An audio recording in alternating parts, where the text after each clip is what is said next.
കൂട്ടുകാർക്കും പുതിയൊരു വീഡിയോയിലേക്ക് സ്വാഗതം. ഒരു അടിപൊളി വെറൈറ്റി ആയിട്ടുള്ളൊരു റെസിപ്പി ആയിട്ടാണ് ഞാൻ ഇന്ന് വന്നിട്ടുള്ളത്. യൂട്യൂബിൽ ആദ്യമായിട്ടാണ് എന്ന് പറഞ്ഞാൽ ഞാൻ ഇൻവെൻറ്റ് ചെയ്തതാണ് ഈ സംഭവം.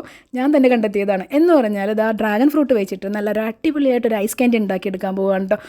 എന്തുകൊണ്ടാണെന്ന് പറഞ്ഞാൽ ഡ്രാഗൺ ഫ്രൂട്ടിൻ്റെ ടേസ്റ്റ് ഈ ഒരു വെള്ള ഡ്രാഗൺ ഫ്രൂട്ടിൻ്റെ ടേസ്റ്റ് ആർക്കും തന്നെ ഇഷ്ടമുള്ളതല്ല. ഒട്ടും തന്നെ രുചിയില്ല, മധുരമില്ല, ഒന്നുമില്ല, ഒരു രുചിയില്ല. അപ്പോൾ ഇതിനെ നമുക്ക് രുചികരമാക്കി മാറ്റിയാലോ. പിന്നെ എല്ലാവർക്കും ഇൻട്രസ്റ്റിംഗ് ആയിട്ട്. അപ്പോൾ ഇതുപോലെ ഒന്ന് നീളത്തിൽ കട്ട് ചെയ്തെടുക്കുക. ഇത്രയും ഒരു കനത്തിലാക്കിയിട്ട് ഇതിങ്ങനെ മുറിച്ചെടുക്കുക കേട്ടോ.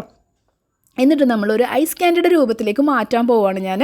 അപ്പോൾ കുട്ടികൾക്കാണെങ്കിലും മുതിർന്നവർക്കാണെങ്കിലും ഭയങ്കര ഇൻട്രസ്റ്റിംഗ് ആയിരിക്കും ഇത് കഴിക്കാൻ. അപ്പോൾ ഇതിനകത്ത് കുറച്ച് വാട്ടർ കണ്ടൻറ്റൊക്കെ ഉണ്ടാവും, വെള്ളമൊക്കെ ഉണ്ടാവും മുറിച്ചൊക്കെ വരുമ്പോൾ. അപ്പോൾ അതൊന്നും നമ്മളിതുപോലെ ടിഷ്യൂ പേപ്പർ എടുത്തിട്ട് ഒന്ന് ഒപ്പിയെടുക്കുക കേട്ടോ.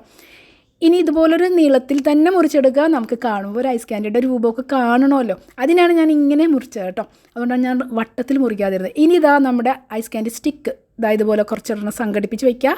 എന്നിട്ട് ഈ ഓരോ പീസിനകത്തേക്കും സെൻറ്റർ നോക്കിയിട്ട് ഏകദേശം ഒരു 1/4 ഭാഗത്തേക്ക് വരെ ഈ സ്റ്റിക്ക് അങ്ങ് കടത്തി വയ്ക്കുക. ഈസി ആയിട്ടങ്ങ് കടന്നു പോകും കേട്ടോ. കാര്യം എന്ന് പറഞ്ഞാൽ വേറൊന്നല്ല, ഇത് ഒരല്പം സോഫ്റ്റാണ് ഈ ഫ്രൂട്ട്, അറിയാമല്ലോ. എന്നാലോ കുറച്ച് കട്ടിയുണ്ട്, നമ്മുടെ ഏത്തപ്പഴത്തിൻ്റെയൊക്കെ ഒരു കനം പോലെയൊക്കെ ഉണ്ട്. അപ്പോൾ അതുകൊണ്ട് സുഖമായിട്ട് ഒരു 1/4 ഭാഗത്തോളം ഞാനിങ്ങനെ അകത്തേക്ക് വെച്ചിട്ടുണ്ട്. ഇപ്പോൾ നല്ല ഭംഗിയുള്ള ഐസ് ക്യാൻഡി ഇപ്പോൾ തന്നെ ആയിക്കഴിഞ്ഞു. ഇനിയിപ്പം ആ കുത്തിയെടുക്കുന്ന സമയത്ത് ഒരു അല്പം വെള്ളമൊക്കെ പുറത്ത് വന്നാലോ അതൊന്ന് ഡ്രൈ അപ്പ് ചെയ്തെടുക്കുക. ഇങ്ങനെ ഒന്ന് സെറ്റ് ചെയ്തെല്ലാം കൂടി ഒന്ന് പ്ലേറ്റിലേക്ക് നിരത്തി വയ്ക്കുക. ഇനിയാണ് നമ്മൾ വേറെ പരിപാടിയുണ്ട്, ഇതിനൊരു കോട്ടിങ് കൊടുക്കാനുണ്ട്. അപ്പം നമ്മളൊരു പാൻ അടുപ്പത്ത് വെച്ചിട്ട് ചൂടായി വരുമ്പോഴേക്ക് അതിലേക്ക് ഏകദേശം ഒരു 1/4 കപ്പ്, ഇതിപ്പോൾ ഒരു 1/2 കപ്പ് അളവിലാണ് ഞാൻ ഈ പഞ്ചസാര ഇട്ട് കൊടുക്കുന്നത്. അപ്പോൾ ഞാനൊരു 1/4 കപ്പ് കൂടി ഇട്ട് കൊടുക്കാമെന്ന് വിചാരിക്കുന്നു. 1 കപ്പ് ഇട്ടാലും കുഴപ്പമൊന്നുമില്ല, നിങ്ങളുടെ ഇഷ്ടമനുസരിച്ചിട്ട് ഇടാം.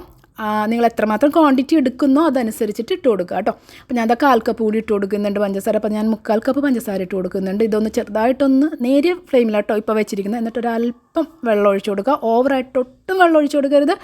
ഇതൊന്ന് മെൽറ്റായി കിട്ടാൻ വേണ്ടി മാത്രമാണ് കേട്ടോ വെള്ളം ഒഴിക്കുന്നത്. എന്നിട്ട് കരിഞ്ഞു പോകാതെ ചെറിയ തീയിൽ വെച്ചിട്ട് ഒന്നിങ്ങനെ ഒന്ന് മെൽറ്റ് ചെയ്ത് കാരമലൈസ് ചെയ്തെടുക്കാം. എന്നിട്ട് ഇതിനകത്തേക്ക് ഒരല്പം നാരങ്ങ ജ്യൂസ് ഇട്ട് കൊടുക്കാം, ചെറുനാരങ്ങ. അത് വളരെയധികം നല്ലൊരു സ്മെല്ലും ടേസ്റ്റും കിട്ടാൻ വേണ്ടിയിട്ടാണ് കേട്ടോ.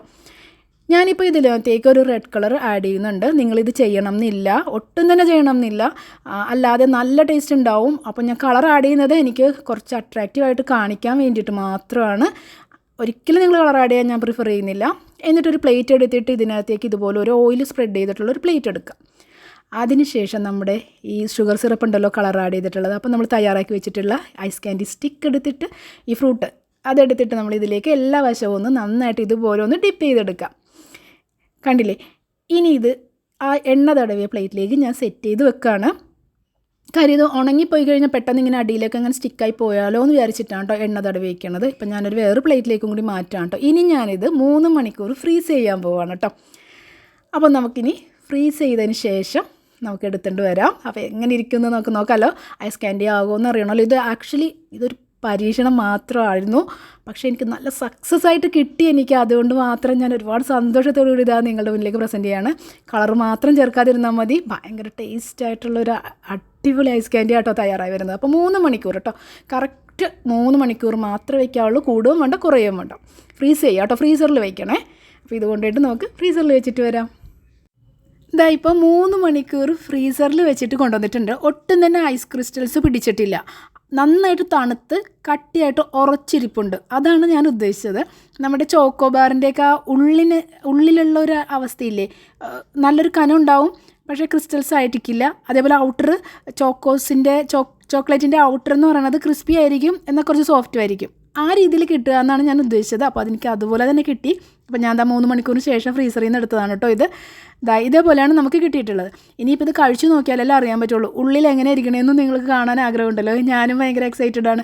അപ്പോൾ ഞാനിതൊന്ന് കഴിച്ചു നോക്കിയിട്ട് പറഞ്ഞു തരാം ഏത് രീതിയിലാണ്. ഇത് ആക്ച്വലി ഒരു പരീക്ഷണം തന്നെയായിരുന്നു, പക്ഷേ അങ്ങേയറ്റം വിജയിച്ചു കേട്ടോ. സക്സസ് ആയതുകൊണ്ട് മാത്രമാണ് ഞാനിത് നിങ്ങളുടെ മുന്നിലേക്ക് പ്രസൻറ്റ് ചെയ്യുന്നത്. കണ്ടോ, ശരിക്കും ചോക്കോബാറിൻ്റെ അകത്തിരിക്കുന്ന അതേ ടെക്സ്ചറാണ് കേട്ടോ. ആ സോഫ്റ്റ്നെസ്സും ആ ഒരു കനവും കട്ടിയും സെയിമാണ്. പിന്നെ രുചിയുടെ കാര്യം ഒരു രക്ഷയില്ലാത്ത, ഒന്നും പറയാനില്ല, എനിക്ക് അത്രയ്ക്ക് ടേസ്റ്റാണ്. എന്ന് പറഞ്ഞാൽ ഈ ഡ്രാഗൺ ഫ്രൂട്ടിന് ഒട്ടും ടേസ്റ്റ് ഇല്ലാത്തൊരു ഡ്രാഗൺ ഫ്രൂട്ടിനെ ഇത്രയും ടേസ്റ്റായിട്ട് ഉണ്ടാക്കിയെടുക്കാൻ പറ്റുമെന്ന് ഞാൻ ഒട്ടും വിചാരിച്ചല്ലോ കേട്ടോ. നിങ്ങളൊന്ന് ചെയ്ത് നോക്കി അറിയാൻ പറ്റും.